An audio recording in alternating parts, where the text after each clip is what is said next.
نحمده ونصلي على رسوله الكريم اما بعد اعوذ بالله من الشيطان الرجيم بسم الله الرحمن الرحيم والعصر ان الانسان لفي خسر الا الذين آمنوا وعملوا الصالحات وتواصوا بالحق وتواصوا بالصبر صدق اللہ العظیم. وقال النبی صلی اللہ علیہ وسلم شعبان الشہر و رمضان شہر اللہ صدق رسولہ النبی الکریم. بزرگان محترم اور عزیز دوستوں، علامات قیامت میں سے ایک علامت یہ بھی ہے کہ سال مہینوں کی طرح، مہینے ہفتوں کی طرح، اور ہفتے دنوں کی طرح، اور دن گھنٹوں کی طرح گزرنے لگیں گے. یعنی وقت کی برکت ختم ہو جائے گی اور اتنی جلدی وقت گزرے گا کہ آدمی کو حیرت ہوگی کہ اتنی جلدی وقت گزر گیا. ایسا لگتا ہے یہ تو قریب کی بات ہے. شب برات کی یہ رات کتنی تیزی کے ساتھ گزری، ہم سب کو اس کا اندازہ ہے کہ ابھی ہم نے عشاء کی نماز پڑھی تھی اور اب فجر کی نماز پڑھ رہے ہیں. رات ختم ہو چکی، صبح صادق ہوتے ہی رات ختم ہو گئی. اذان ہوئی، اب دوسرا یہاں سے جو ہے رات ختم ہو گئی، دن شروع ہو گیا. زندگیاں بہت مختصر ہو گئی.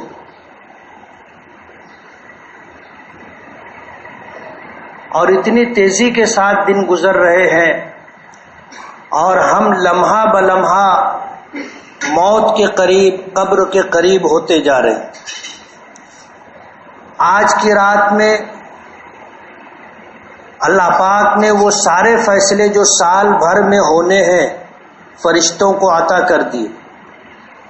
کتنے بچے دنیا میں آئیں گے، کتنے لوگ یہ دنیا چھوڑ کر کے جائیں گے، اور سال بھر میں کس کا کیا نصیب اور کیا مقدر ہوگا، وہ سب فرشتوں کو سپرد کر دیا گیا ہے.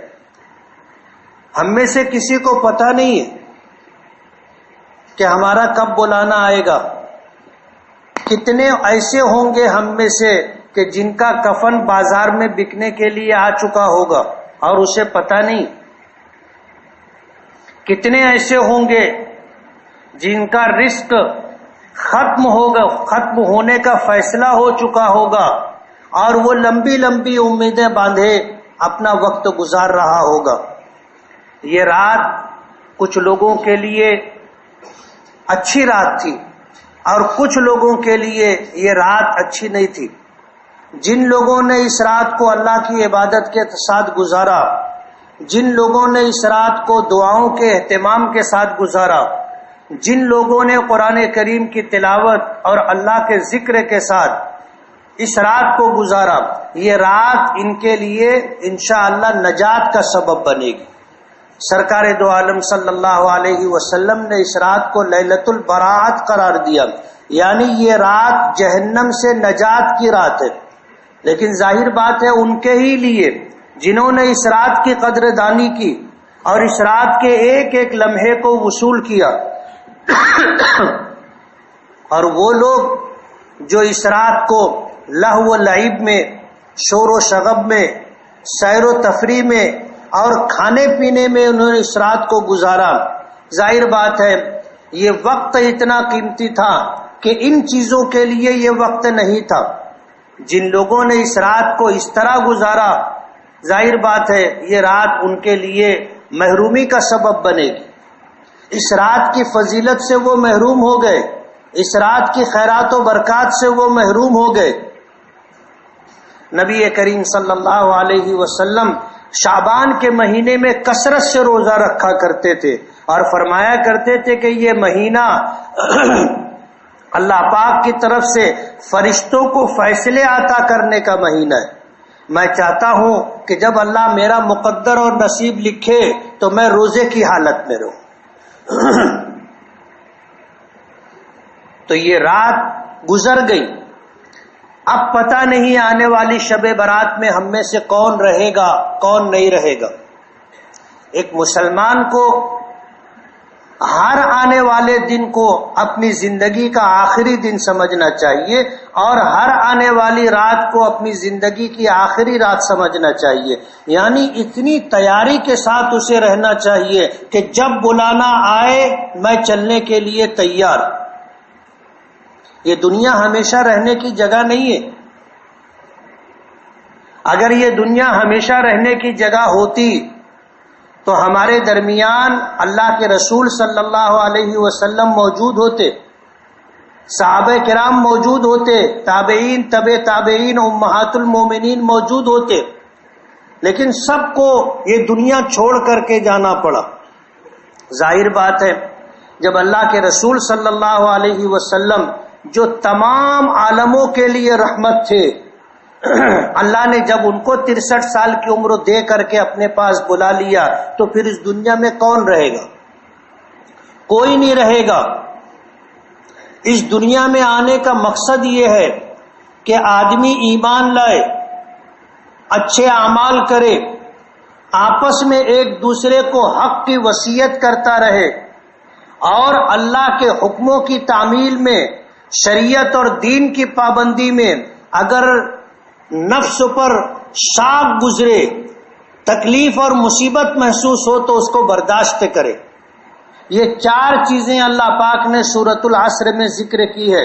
اللہ نے زمانے کی قسم کھائی ہے، والعصر، قسم ہے زمانے کی، ان الانسان لفی خسر، تمام انسان ٹوٹے اور خسارے میں ہے، تمام انسان نقصان میں ہے، الا الذین آمنوا، مگر وہ لوگ جو ایمان لائے۔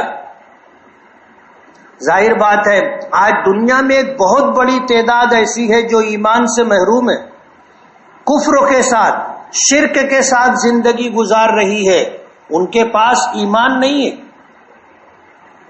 مسلمان 1/4، 3/4 لوگ ایسے ہیں جو کفر اور شرک کے ساتھ زندگی گزار رہے ہیں۔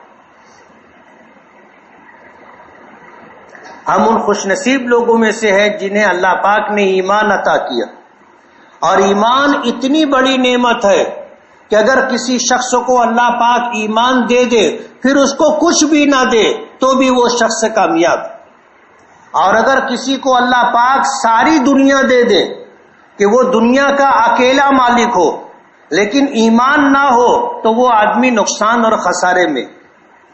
اس لیے کہ ایمان پر نجات موقوف ہے، جس کے پاس ایمان ہوگا اور جو ایمان لے کر کے دنیا سے اللہ کی بارگاہ میں جائے گا، اللہ پاک اسے جنت عطا کریں گے،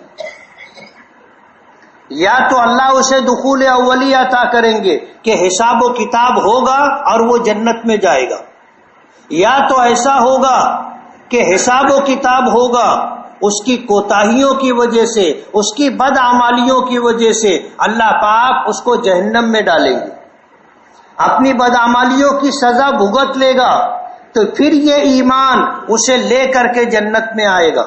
یعنی ایمان اگر اس کے پاس ہے تو یا تو اسے حساب و کتاب کے بعد فوراً جنت ملے گی، یا اپنی بدعمالیوں کو بھگتنے کے بعد، سزا جھیل لینے کے بعد اللہ پاک اسے جنت عطا کریں گے۔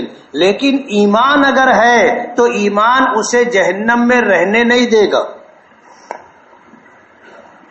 ہم ان خوش قسمت لوگوں میں سے ہیں، خوش نصیب لوگوں میں سے ہیں جنہیں اللہ نے ایمان کی دولت عطا کی۔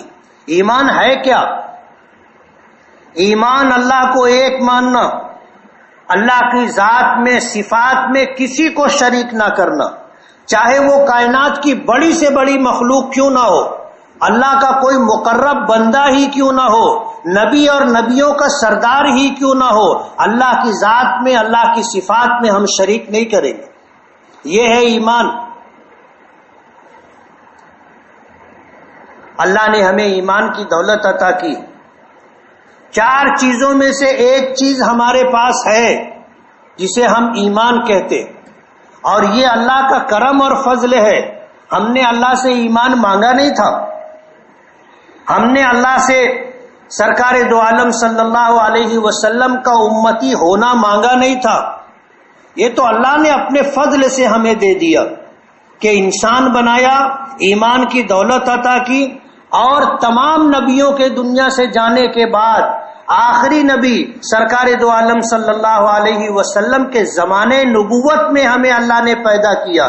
ہم سرکار دو عالم صلی اللہ علیہ وسلم کے امتی ہیں. ہمیں اللہ نے دین اسلام عطا کیا جو اللہ کے نزدیک پسندیدہ دین ہے، جس دین کے آ جانے کے بعد تمام ادیان منسوخ ہو چکے. اللہ نے ہمیں قرآن کریم عطا کیا جس کی حفاظت کی ذمہ داری اللہ پاک نے لی. ایمان اس کا نام ہے. اللہ نے ہمیں ایمان کی دولت عطا کی. جس کو اللہ نے ایمان عطا کیا اللہ نے اس کو خسارے اور نقصان سے نکال دیا. مکمل کامیابی کے لیے ایمان کے ساتھ نیک اعمال بھی ضروری. اللہ پاک نے فرمایا الا الذین آمنوا، وہ لوگ خسارے اور نقصان میں نہیں ہیں جو ایمان لائے، وعاملوا الصالحات، اور جنہوں نے نیک اعمال کیے. اللہ ہمارے اعمال کا محتاج نہیں ہے، لیکن اللہ کی رحمت حاصل کرنے کے لیے، اللہ کو اپنی طرف متوجہ کرنے کے لیے، اللہ سے محبت، تعلق اور نسبت کے لیے آدمی کو نیک اعمال کرنے ہیں. حدیث پاک میں آتا ہے کہ جب آدمی میدان محشر میں جائے گا تو سب سے پہلے نعمتوں کی عدالت ہوگی.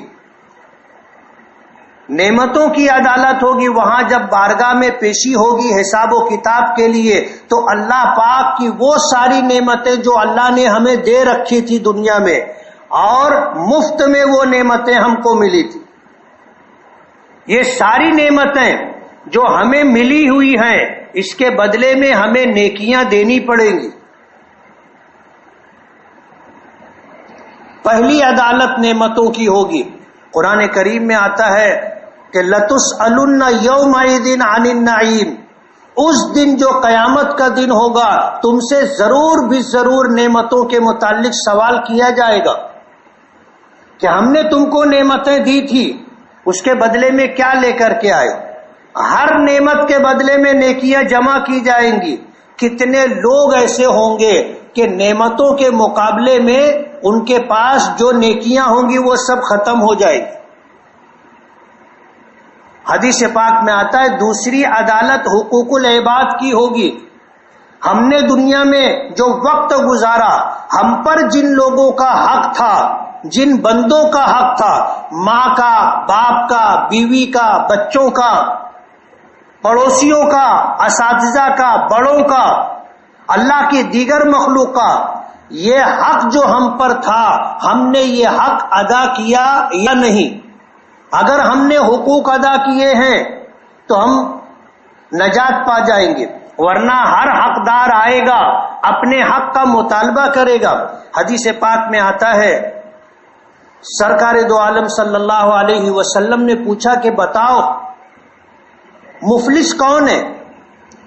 صحابہ کرام نے کہا کہ اللہ کے رسول جس کے پاس گھر نہ ہو، جس کے پاس سواری نہ ہو، جس کے پاس کپڑے نہ ہو، جس کے پاس کھانا نہ ہو، وہ آدمی مفلس ہے. فرمایا کہ نہیں، میری امت کا مفلس آدمی وہ ہے جو کل قیامت کے دن نیکیوں کے انبار لے کر آئے گا. ان کے پاس پہاڑوں کی طرح نیکیاں ہوں گی، لیکن دنیا میں ماں باپ کو ستایا تھا، ان کے حقوق ضائع کیے تھے، بیوی کو ستایا تھا، بچوں کے حقوق سے بچوں کو محروم کر دیا تھا، رشتہ داروں کے حقوق ضائع کیے تھے، پڑوسیوں کے حقوق ضائع کیے تھے. یہ سب آئیں گے اپنے حق کا مطالبہ لے کر کے، سب ضرورت مند ہوں گے. ماں آ کر اپنے حق کا مطالبہ کرے گی، باپ آ کر اپنے حق کا مطالبہ کرے گا، بیوی آ کر اپنے حق کا مطالبہ کرے گی، بچے آ کر اپنے حق کا مطالبہ کریں گے. اللہ پاک ہر ایک کا حق دلوائیں گے. حضور پاک صلی اللہ علیہ وسلم نے فرمایا جب کوئی حقدار آئے گا اپنے حق کا مطالبہ لے کر کے تو اللہ پاک اس کے حق کے بقدر نام اعمال میں سے نیکیاں اٹھا کر کے اس کو دے دیں گے. حقدار آتے رہیں گے، نیکیاں لے کر کے جاتے رہیں گے. ایک وقت آئے گا کہ حقدار باقی رہ جائیں گے، نیکیاں ختم ہو جائیں گی. جب نیکیاں ختم ہو جائیں گی تو پھر اللہ پاک یہ کریں گے کہ جس کا حق تھا اب اس کے پاس دینے کے لیے نیکیاں نہیں ہیں، تو اس حقدار کے نام اعمال میں سے اس کے گناہ نکال کر کے اس کے نام اعمال میں ڈال دیے جائیں گے. کتنے افسوس کا مقام ہوگا کہ زنا نہیں کیا تھا، نام اعمال میں زنا آ جائے گا. شراب نہیں پی تھی، نام اعمال میں شراب پینے کا گناہ آ جائے گا. جوا نہیں کھیلا تھا، نام اعمال میں جوا کھیلنے کا گناہ آ جائے گا. ظاہر بات ہے جب آدمی نیکیوں سے بالکل محروم اور گناہ ہی گناہ اس کے پاس ہوں گے تو اس کا ٹھکانہ کیا ہوگا. یہ دوسری عدالت. تیسری عدالت حقوق اللہ کی ہوگی، اللہ کا حق. اللہ کی رحیم و کریم ذات سے یہ امید ہے کہ اللہ اپنا حق معاف کر دے گا. لیکن سوال یہ ہے کہ پہلی اور دوسری عدالتوں سے نمٹنے کے لیے ہمارے پاس کیا؟ لوگوں کے حقوق ادا کرنے پڑیں گے. خوش نصیب ہیں وہ لوگ جو اسی دنیا میں لوگوں کا حق ادا کر دیتے. یہاں تکلیف اٹھانا آسان ہے، یہاں حقوق ادا کرنا آسان ہے، اور اگر ہم نے یہاں حق ادا نہیں کیا وہاں تو ادا کرنا ہی پڑے گا. نجات نہیں ہے. یہاں بھائی کا حق دبا لیا، بہن کا حق دبا لیا، ماں باپ کے حقوق ضائع کر دیے، بچوں کی صحیح معنوں میں تربیت نہیں کی. یہ سب کل قیامت کے دن اپنا حق کا مطالبہ لے کر کے کھڑے ہوں گے.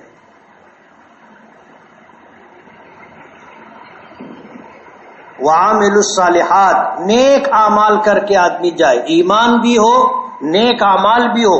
وتواصوا بالحق، اور حق بات کی ایک دوسرے کو وصیت کرتے رہے، ایک دوسرے کو تاکید کرتے رہے. آج یہ معاملہ بالکل ختم ہو چکا. ہم کسی کو نماز کے بارے میں نہیں بولتے، کسی کو روزے کے بارے میں نہیں بولتے. اگر اللہ کی نافرمانی ہو رہی ہو ہم کسی کو منع نہیں کرتے. ہمارے گھر میں اذان ہو جاتی ہے، بچے سوئے رہتے ہیں، بیوی سوئی رہتی ہے، کوئی اس کو اٹھاتا نہیں ہے اور نماز کے لیے بولتا نہیں. کل قیامت کے دن سوال ہوگا.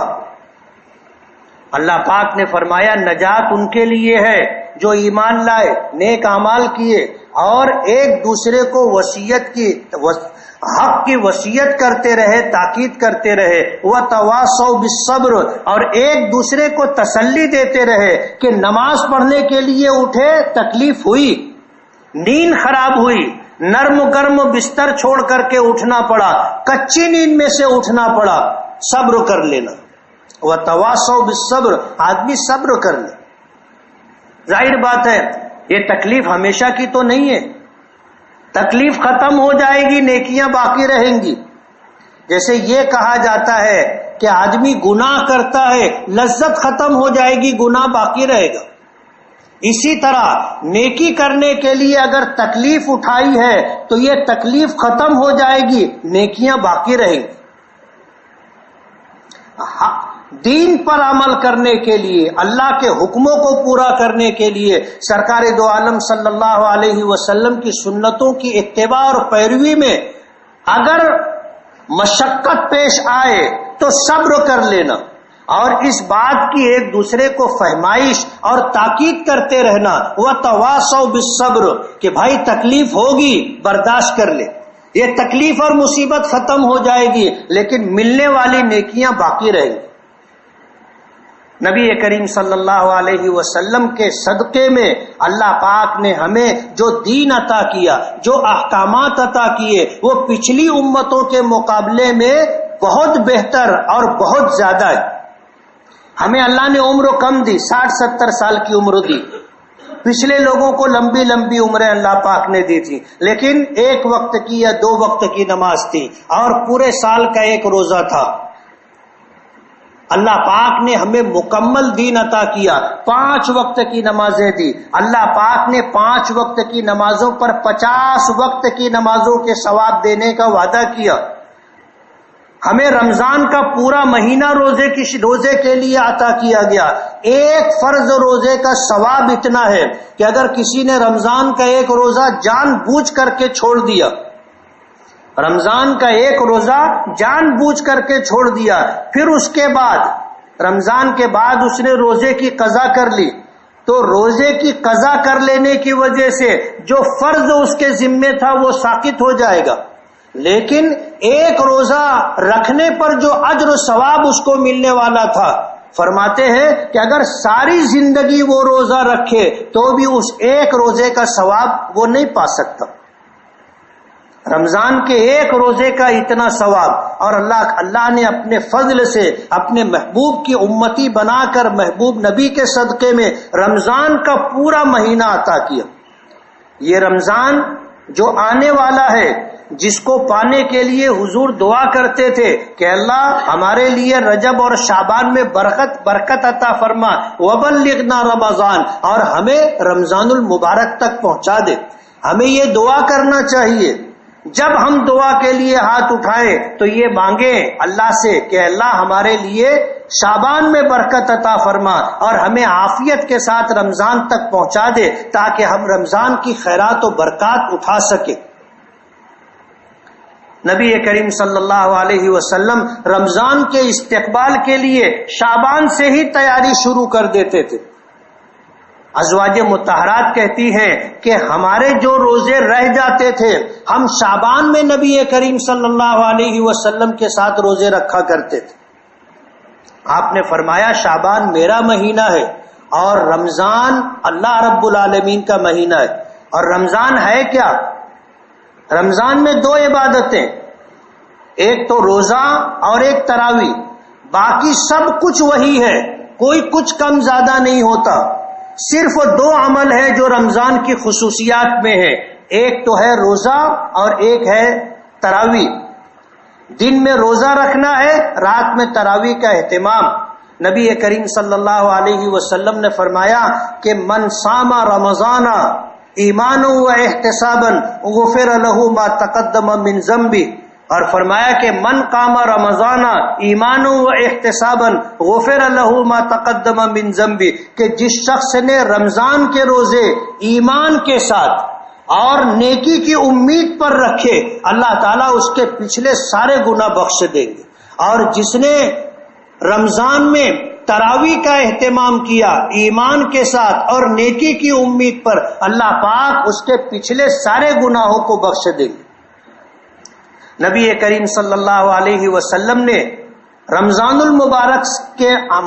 المبارک سے پہلے جب جمعہ کا خطبہ دینے کے لیے ممبر پر چڑھنے لگے تو آپ نے پہلے درجے پر قدم رکھا تو فرمایا آمین۔ صحابہ کرام متوجہ ہو گئے کہ کبھی نبی کریم صلی اللہ علیہ وسلم سے اس موقع پر آمین کہتے ہوئے نہیں سنا تھا۔ جب دوسرے درجے پر قدم رکھا تو فرمایا آمین۔ صحابہ کرام نے سنا، پھر تیسرے درجے پر قدم رکھا تو فرمایا آمین۔ صحابہ کرام نے سنا، خطبہ ہو گیا، نماز ہو گئی۔ صحابہ کرام نے پوچھا کہ اللہ کے رسول، ہم نے آج ایک نئی بات سنی، کیا آپ نے ممبر پر چڑھتے ہوئے پہلے دوسرے تیسرے درجے پر قدم مبارک رکھا تو فرمایا آمین؟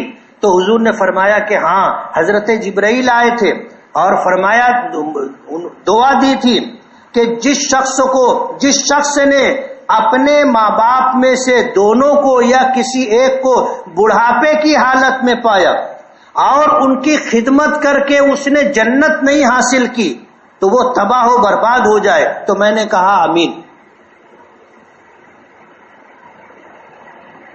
آپ اندازہ کرو، ہر ایک کو اللہ نے ماں باپ دیے، کتنے لوگ ہوں گے جن کے ماں باپ دنیا سے جا چکے، اگر انہوں نے زندگی میں ماں باپ کے ساتھ حسن سلوک نہیں کیا، ماں باپ کی خدمت نہیں کی، آج اگر ان کو احساس ہو جائے تو اس کی تلافی موجود ہے، اور وہ تلافی یہ ہے کہ اپنے مرحوم ماں باپ کے لیے مسلسل دعا کرتا رہے، اپنے مرحوم ماں باپ کے لیے ایصال ثواب کرتا رہے، تاکہ کل قیامت کے دن اللہ کی بارگاہ میں پیشی ہو تو ماں باپ خوش ہو کر کے معاف کر دیں۔ اور جن کے ماں باپ ہیں بقید حیات ہیں، اللہ ان کی عمروں میں برکت دے۔ انہیں چاہیے کہ اپنے ماں باپ کی خدمت کریں، اپنے ماں باپ کے حقوق کو ادا کریں، ان کی اطاعت اور فرما برداری کریں، ان کی آواز سے اپنی آواز بلند نہ کریں، ان کے آگے نہ چلیں، ان کو خوش رکھنے کی کوشش کریں۔ ماں کے قدموں کے نیچے جنت ہے اور باپ جنت کا دروازہ ہے۔ نبی کریم صلی اللہ علیہ وسلم نے فرمایا باپ کی رضا میں اللہ کی رضا ہے اور ماں کے قدموں کے نیچے جنت ہے۔ حضرت جبرائیل نے بد دعا دی کہ اللہ نے اگر کسی کو ماں باپ عطا کیے، دونوں کو یا دونوں میں سے کسی ایک کو بڑھاپے کی حالت میں پایا، اتنی خدمت نہیں کی کہ جنت مل جائے، وہ ہلاک ہو۔ حضور نے فرمایا آمین۔ دوسرے درجے پر قدم رکھا اور فرمایا کہ ہلاک ہو وہ شخص جو رمضان کا مبارک مہینہ پائے اور اس کی مغفرت نہ ہو۔ حضور نے فرمایا آمین۔ تیسرے درجے پر قدم رکھا اور فرمایا آمین۔ تو جبرائیل نے کہا کہ ہلاک ہو وہ شخص جس کے سامنے آپ کا ذکر مبارک ہو اور وہ آپ پر درود نہ بھیجے۔ تو حضور نے فرمایا آمین۔ بعض روایتوں میں آتا ہے کہ حضور نے فرمایا کہ حضرت جبرائیل نے بد دعا دی اور مجھ سے کہا کہ آمین کہو تو میں نے آمین کہی۔ علماء نے لکھا ہے کہ رمضان میں ہے کیا؟ صرف روزہ ہے اور رات کی تراویح ہے۔ یہ دو عمل اگر اخلاص کے ساتھ آدمی کرے کہ روزوں کا اہتمام کرے ایمان کے ساتھ اور اللہ سے نیکی کی امید رکھے اور تراویح خوش دلی کے ساتھ پڑھے، بوجھ سمجھ کر کے نہیں۔ ایسا نہیں کہ چلو کہاں جلدی ہوتی ہے، کہاں جلدی قرآن پورا ہوتا ہے، نہیں، جہاں قرآن پاک اچھی طرح پڑھا جاتا ہو، چاہے ہمارا 10 منٹ زیادہ لگ جائے، ہمارا 15 منٹ زیادہ لگ جائے، تراویح اس جگہ پڑھنا چاہیے جہاں صاف اور ٹھہر ٹھہر کر کے قرآن پاک پڑھا جاتا ہو، ایمان کے ساتھ اور نیکی کی امید کے ساتھ آدمی تراویح پڑھے، خوش دلی کے ساتھ، بشاشت کے ساتھ، بوجھ سمجھ کر کے نہیں۔ جو شخص رمضان کے روزے رکھے، جو شخص تراویح کا اہتمام کرے ایمان و احتساب کے ساتھ، اللہ اس کی مغفرت کر دے گا۔ رمضان کا مہینہ کوئی معمولی مہینہ نہیں ہے، اللہ نے اس کی بڑی قدر و منزلت عطا کی۔ آپ اندازہ کرو اگر حضور نے فرمایا کہ شعبان میرا مہینہ ہے اور رمضان اللہ کا مہینہ ہے، تو آپ اندازہ کر سکتے ہو کہ چیزوں کی نسبت، چیزوں کی قیمت نسبت سے ہوتی ہے۔ شعبان قابل احترام ہے اس لیے کہ حضور نے اس کو اپنا مہینہ قرار دیا، رمضان قابل قدر ہے، ہمارے لیے بہت بڑی نعمت ہے، اس لیے کہ اللہ پاک نے اسے اپنا مہینہ قرار دیا ہے اور اس کی خبر ہمیں سرکار دو عالم صلی اللہ علیہ وسلم نے دی ہے۔ تو آج سے ہمیں یہ اہتمام کرنا چاہیے کہ اللہ ہمارے لیے شعبان میں برکت عطا فرما اور ہمیں عافیت کے ساتھ رمضان المبارک تک پہنچا دے، اور جب رمضان تک اللہ پہنچا دے تو ہمیں رمضان کو وصول کرنا چاہیے، پوری طرح وصول کرنا چاہیے۔ 11 مہینہ غفلتوں میں گزرا، 11 مہینہ کوتاہیوں کے ساتھ گزرا، ایک مہینہ ہم نے اگر روزوں کے ساتھ اور تراویح کے ساتھ اہتمام کے ساتھ اگر ہم نے رمضان گزارا، اللہ کی رحیم و کریم ذات سے امید ہے کہ 11 مہینوں کی ہی نہیں، زندگی بھر کی کوتاہیاں، زندگی بھر کے گناہ اللہ پاک معاف کر دیں گے۔ اللہ ہمیں رمضان المبارک کی قدر عطا فرمائے اور ہماری عمروں میں اللہ برکت دے، اور آنے والے دنوں کو اللہ پاک ہمارے لیے نجات کا، اپنی رحمت کے متوجہ ہونے کا ذریعہ اور سبب بنا دے۔ اللہ پاک شب برات کی خیرات و برکات سے ہم لوگوں کو مالا مال فرمائے اور ہمیں آخرت کی فکر عطا فرما کر کے ایمان اور نیک اعمال اور تواسی بالحق اور تواسی بالصبر کے ساتھ اپنا وقت گزارنے کی توفیق دے۔ وآخر دعوانا ان الحمدللہ رب العالمین۔ میں جن ساتھیوں نے سنت نہ پڑھی ہو